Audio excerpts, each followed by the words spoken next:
So welcome to the third module of my Writing Imagination Academy course.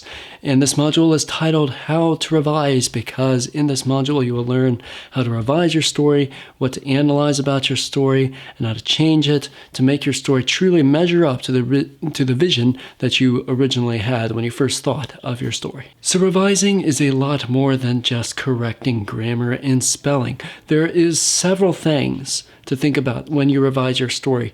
And many of these things are going to fall into place, but I think it's important to talk about them individually, kind of parse a few of them out so that you know how to improve your story so that it measures up to your original vision. One thing to think about when you revise your story is narrative voice.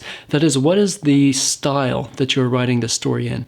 What truly is the voice that you have kind of developed throughout this story? Is it a casual voice? Is it a voice that is speaking to a specific person or individual? Maybe you're writing your story in first person, in which case that kind of makes a very particular narrative voice. Some of the old classic stories, the author will interject a few phrases of wit specifically given by them about their main characters or commenting on what their characters are doing, and that helps spice up the story a little bit.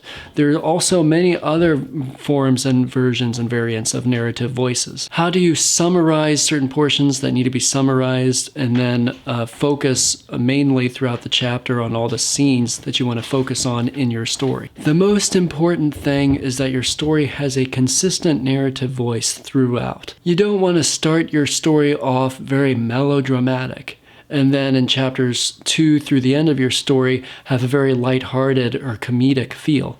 Rather, your story needs to have the same kind of theme, the same flow.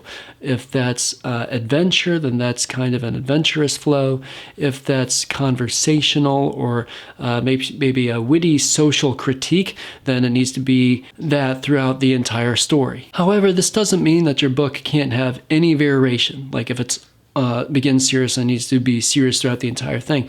All it means is that your voice needs to be able to effectively communicate the same themes to your reader at the ending of your story as it did at the beginning. You can have lighthearted moments and then serious moments of your story. Those things are going to be more dictated by the plot, what sequences or events are happening in your story. However, the narrative voice of your story, as you just narrate certain portions of the story or describe what's going on, should be very similar throughout.